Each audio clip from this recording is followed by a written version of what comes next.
Oh, hello there, neighbor. I'd like to start by introducing myself. Some of you already know me. My name is Mitch.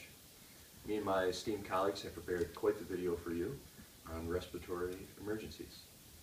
It's going to consist of two parts. The first will be for asthma, and the second is for anaphylactic shock. And without further ado, I'd like to turn it over to Alyssa to explain about asthma.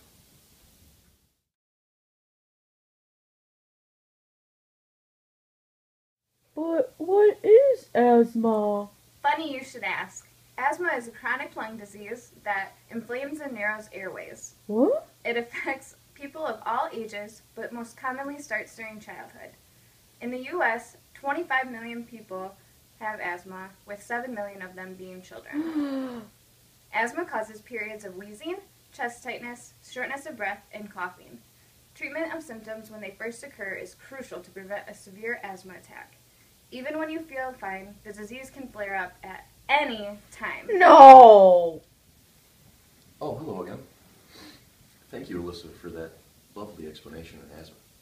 Now that we know a little bit about asthma, we're going to take it to a reenactment where we have two lovebirds jogging through a park and a bystander sitting on a bench reading a book. All of a sudden, one of the joggers is going to have trouble breathing. Let's take a look. This kind of sucks. Yeah? Never got to ask you, do you like guacamole? You having an asthma attack? Sit up and take slow, deep breaths. Get your inhaler out.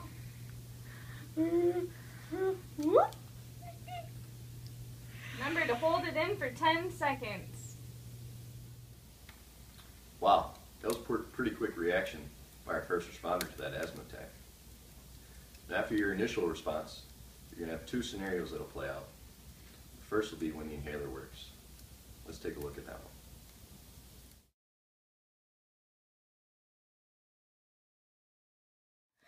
How do you feel? Better? I'm feeling so much better now.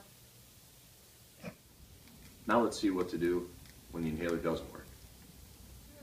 Are you okay? How are you feeling? Someone call 911!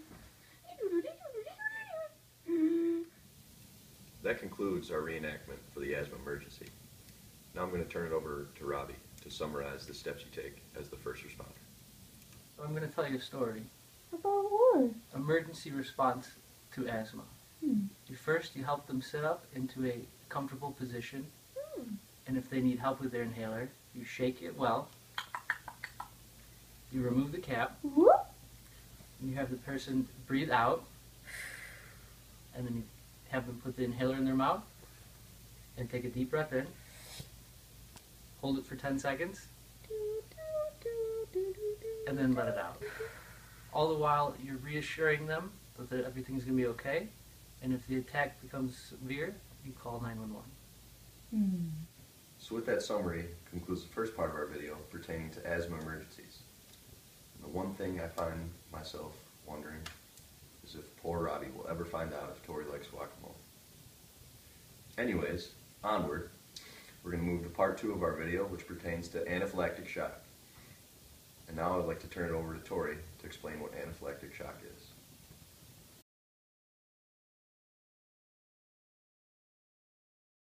Let me tell you about anaphylactic shock. It's a severe, life-threatening, multisystemic allergic reaction triggered by common substances such as foods like the meats and cheeses, insect stings, medications, and latex. Bees, wasps, and hornets cause about 500,000 allergy-related emergency visits and at least 50 deaths per year. Symptoms can develop quickly, within minutes or hours after exposure to the allergen. Symptoms include difficulty breathing, coughing and wheezing, anxiety, slurred speech, swelling of the tongue, nasal passages, and throat, itchiness, hives, weak, rapid pulse, a decrease in blood pressure, dizziness, fainting, and loss of consciousness. But there's other symptoms as well, so the limit does not exist. Let me tell you about a story when Tori was stung by a bee. One time I was running along the street. I was running so fast I did not see the bee that came along to sting me in the knee. Dun, dun, dun! The skin seemed so fast, I nearly collapsed. I didn't know it hit me, and I started to gasp. From head to toe, things began to cover me. Hives and rashes, oh, why me be? Ear holes and throat holes began to close, and then my face began to look like a balloon. Was I starting to go into anaphylactic shock? No one knows. Thank you, Tori, for that perfect explanation on anaphylactic shock, and also that wonderful testimonial. Really appreciate it. So now we're going to move forward to the reenactment of the bee sting. What I want you to do is pay close attention to the special breed of bee we have. Oh my god, something's my throat's closing. My nose is hurting. I don't really feel very good. Oh my god. Are you okay? No, I'm so sorry my no. bee stung you. I'm gonna go into anaphylactic shock. Here's an EpiPen. Oh my god. Oh, can you please call 911? Oh, yep, just 1 second. Can you please get the bee out too? Yep, I got it. Hello, 911. I have an emergency.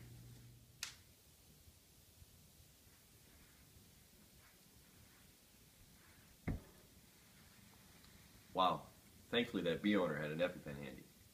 And now I'd like to turn it over to a special guest, my twin Mike, who's going to explain the emergency care for anaphylactic shock as seen in the video. So in emergency treatment for anaphylactic shock, after first arriving on scene and checking the scene, you're going to have someone call 911 immediately. If available, you're going to administer an EpiPen. Either the person can do it themselves, or you as the first responder will do it if they are unable to.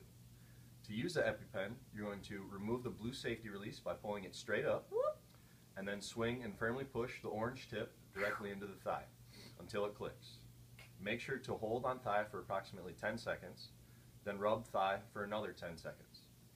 Finally, seek medical attention. If person is unconscious, lay them flat on their back with feet raised, and in any case, person should always seek further medical attention.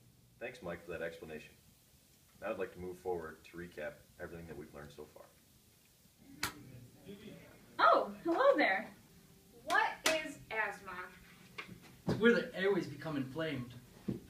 What do you do when someone's having an asthma attack? Have the person sit, get their inhaler, and use it. And if it gets worse? Call 911. And now we're going to summarize anaphylactic shock. It's caused by many common substances, like meats and cheeses.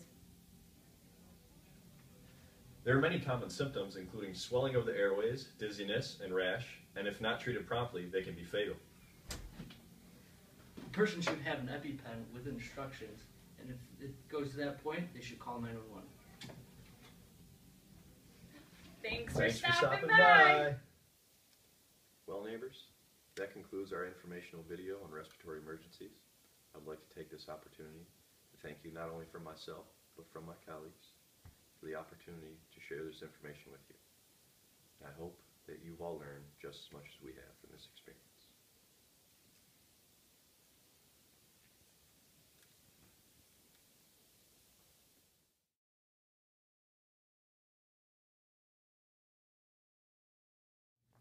Are you really recording this right now? No, he's not. Okay. He's actually uploading our videos. Yeah, the connection. Listen, we're not out to get you. We're all in this Why do you together. always think we're trying to... Oh, what What is is it? it? I was thinking about guacamole, and then he asked me a question, and I couldn't breathe. Breathe in your inhaler. Is that the correct terminology? Just inhale. Inhale through the inhaler. And inhale through your inhaler. And hold it in for 10 seconds.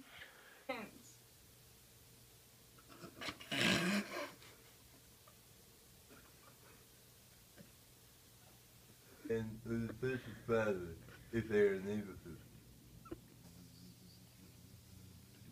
Oh! Oh my god, I've been stung! I forgot what I was going to say.